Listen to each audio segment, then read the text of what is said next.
Hello friends, मैं आपका mentor ए के सिंह और आज फिर हम अपने उत्तराखंड टेट की यानी कि उत्तराखंड टेट के ईवीएस के जो हम 10 क्वेश्चनों के माध्यम से अपनी प्रैक्टिस कर रहे हैं उसे देखेंगे। और ईवीएस में हम क्या करेंगे, आज हम 10 क्वेश्चन देखेंगे और प्रैक्टिस करेंगे और कहीं ना कहीं चीज़ों को जानेंगे।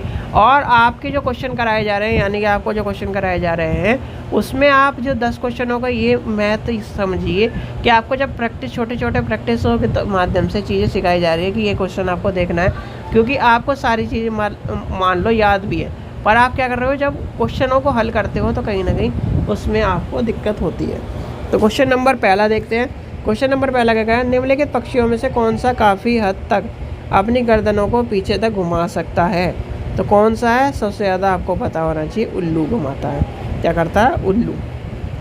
क्वेश्चन नंबर 72 देखते हैं। हमारे देश के नीचे दिए गए भागों में से भाग में खाने की चीज़ें जैसे कि टॉफ़ी और नारियल को लोग अपने घर में आंगन में टॉफ़ियों का आंगन में क्या लगाते हैं और उन्हें इसमें खाने के लिए कहीं ना कहीं स्वाद से अच्छी तरह यानी कि स्वाद में बहुत अच्छी लगती है। तो वो कहाँ की बात कर रहा है? तो वो केरल की बात कर रहा है। तो ये चीज़ें ध्यान रखना। नारियल की बात आ जाए तो आपको पता होना चाहिए। चलिए नेक्स्ट क्वेश्चन देखते हैं। क्वेश्चन नंबर 3 क्या कह रहा है, यानी कि आज का तीसरा क्वेश्चन क्या कह रहा है, कोई डॉक्टर अपने मरीज को खाने के लिए कुछ दवाई लिखता है और साथ ही गुड़, आंवला, हरी पत्ती की सब्जी ज़रूर खाने के लिए सलाह देता है। और ये क्वेश्चन सबसे ज़्यादा इंपॉर्टेंट है। आज के टाइम पे मलेरिया वाला क्वेश्चन इंपॉर्टेंट रहता है, तो आपको पता होना चाहिए उसे क्या करें, एनीमिया की यानी कि आयरन की कमी है। तो कहीं ना कहीं ऑप्शन नंबर 4 हो जाएगा इसका आंसर। क्वेश्चन नंबर 4 देखते हैं। कुछ पक्षी यानी कि हमारी तुलना में 4 गुना अधिक दूरी से देख सकते हैं। तो आपको पता होना चाहिए वो कौन से है। चील कौवा यानी कि चील हो गया, बाज हो जाएगा और आपका गिद्ध हो जाएगा, यानी कि ये आपके हो जाएंगे ऑप्शन नंबर 3। क्वेश्चन नंबर 5 देखते हैं। भारत के मानचित्र में दिल्ली की स्थिति के सापेक्ष हिमाचल प्रदेश की राजधानी शिमला और मध्य प्रदेश की राजधानी भोपाल क्रमशः किस स्थिति में है? भाई दिल्ली कहाँ है? यहाँ है मान के चलिए।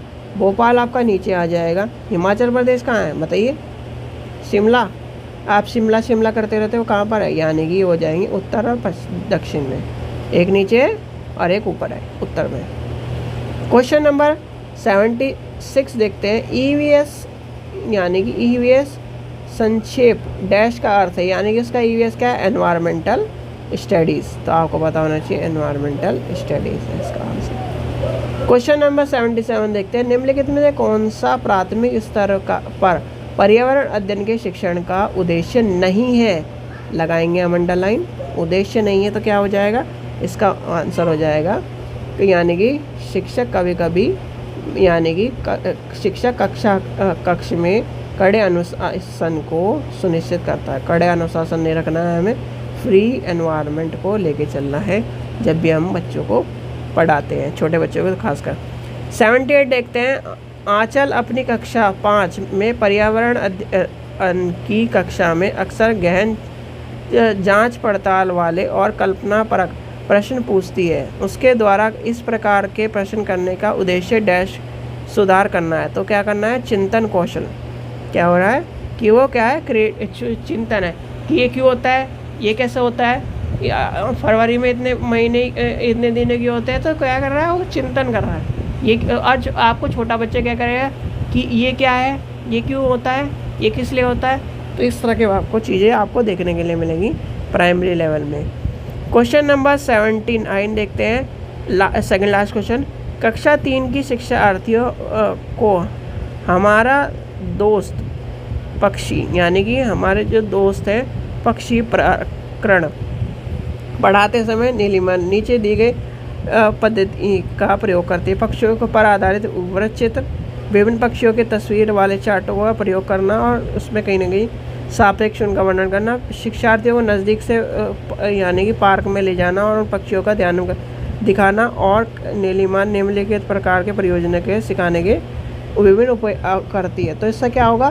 तो उससे क्या होगा? बहुबुद्धि वाले विद्यार्थियों के विभिन्न आवश्यकताओं को पूरा करना है, यानी कि इसका आंसर हो जाएगा ऑप्शन नंबर 2। चलिए लास्ट क्वेश्चन देखते हैं। खेल जो हमें यानी कि खेल जो हम खेलते हैं, प्रकरण के शिक्षण में शिक्षार्थियों को अधिकतर भागीदारी के लिए निम्न में से कौन सा शिक्षण युक्ति अधिक प्रभावी होती है? तो उसमें क्या हो जाएगा, इसका आंसर हो जाएगा आपका शिक्षार्थियों को खेल के मैदान में ले जाना और उन्हें अलग अलग दिनों में अलग अलग खेल खिलाना हो जाएगा। तो यानी कि इसका आंसर हो जाएगा ये। तो ये थे आज के आपके 10 क्वेश्चन, और ये कहीं ना कहीं प्रैक्टिस टेस्ट के तौर पर आपको कराए गए, जिसमें कहीं ना कहीं आपको चीज़ें समझ में आई होंगी। और जो क्वेश्चन आपको बताए जा रहे हैं कि ये इंपॉर्टेंट है, उन्हें लिख कर रख लीजिए, जिससे आपको कहीं ना कहीं चीज़ें समझ में आ जाए। आशा करता हूँ आपको वीडियो पसंद आई। वीडियो पसंद आए तो लाइक करें, चैनल को सब्सक्राइब करें, वीडियो को ज़्यादा से शेयर करें। Thank you.